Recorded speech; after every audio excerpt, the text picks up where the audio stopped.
Good morning, children. Welcome to physics class. In our previous class, we have discussed about the series and the parallel resistance. This time, we will be discussing about the advantages and the disadvantages of serial and the parallel resistance connection.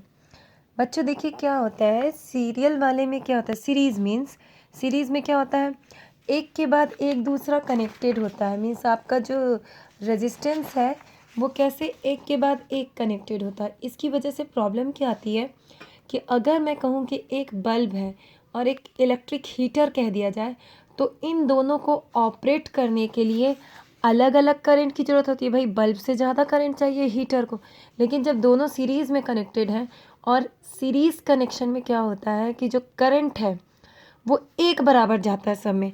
तो यानी अगर हम same different current की चीज़ें लगा दें, जिसको ज़्यादा करंट की ज़रूरत है जिसको कम करंट की ज़रूरत, तो वो हमारे लिए प्रॉब्लमेटिक हो जाएगा।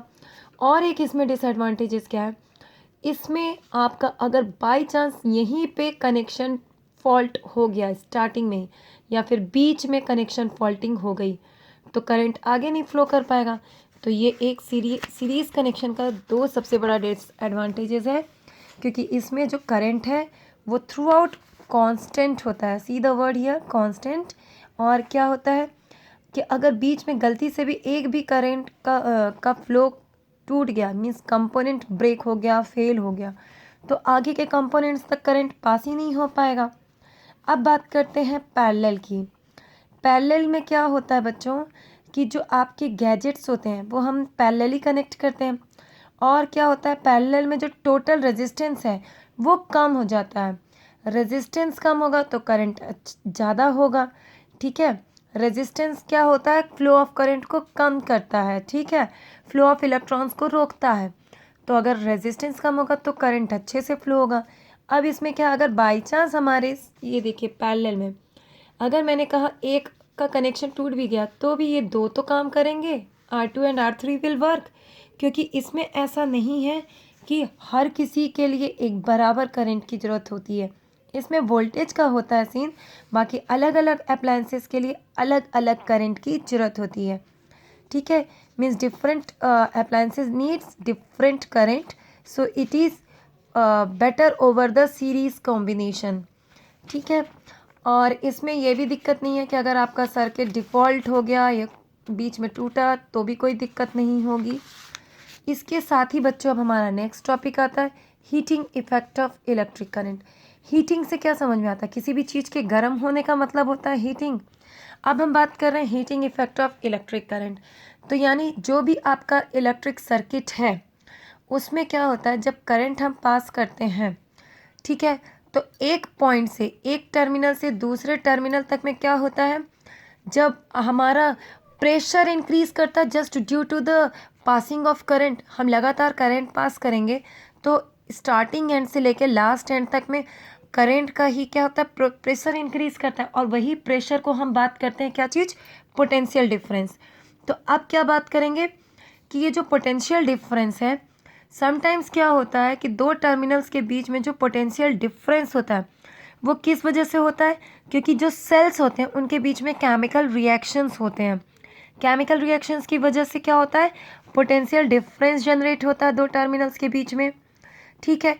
अब ये क्या होता है, आपका फ्लो ऑफ करंट जो होता है ये इलेक्ट्रॉन्स को सेट करते हैं for the flow of current.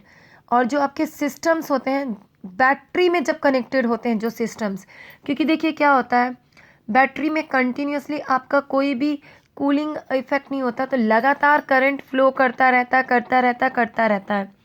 इसकी वजह से क्या होता है कि करंट को मेंटेन करने के लिए कि करंट हमारा कम ना होने पाए क्योंकि लगातार हो रहा है, तो कुछ जो आपका जो एनर्जी है तो उसको सोर्स को ना लगातार एनर्जी भी रिलीज़ करते रहना, क्योंकि वो लगातार, मैंने आप लोगों को क्लास 9 में एक बार बताया था कि जब भी कभी काम किया जाता है, जहाँ पर काम किया जाता है वहाँ पे एनर्जी लूज़ होती है। तो जब अब लगातार करंट पास होगा तो यानी काम हो रहा है, तो क्या होगा, एनर्जी लूज़ होगी। तो जो लॉस ऑफ एनर्जी है वो किस फॉर्म में निकलती है, it gets released in the form of heat. और ये जो हीट है वो हमारी ये लॉस ऑफ एनर्जी की वजह से होती है। और ये हमेशा, जैसे आपके इलेक्ट्रिक फैंस होते हैं, ब्लेड्स कंटिन्यूअस रोटेट होते रहते हैं, और वो रोटेट होने के चक्कर में क्या होता है, लगातार एनर्जी भी कंज्यूम होती है। क्यों कंज्यूम होती है? क्योंकि लगातार काम होता रहता है, जिसकी वजह से क्या होता है, जब लगातार काफ़ी देर तक के लिए अगर फ़ैन को चलते हुए छोड़ देते हैं तो क्या होता है, कुछ एनर्जी हमारे इन the form of heat release होती है। देखिए बच्चों, हर एक चीज़ गर्म होती है, कुछ थोड़ा जल्दी गर्म हो जाती है, कुछ थोड़ा देर से गर्म होती है। जैसे अगर हम बल्ब्स की बात करें तो बल्ब जल्दी गर्म हो जाते हैं, अगर हम वही एलईडी बल्ब्स की बात करें तो वो कम जल्दी गर्म होती हैं। ये डिपेंड करता है कि कौन सी जो आपका इलेक्ट्रिक डिवाइस है उसमें कितना ज़्यादा आपका फ्लो ऑफ करंट हो रहा है।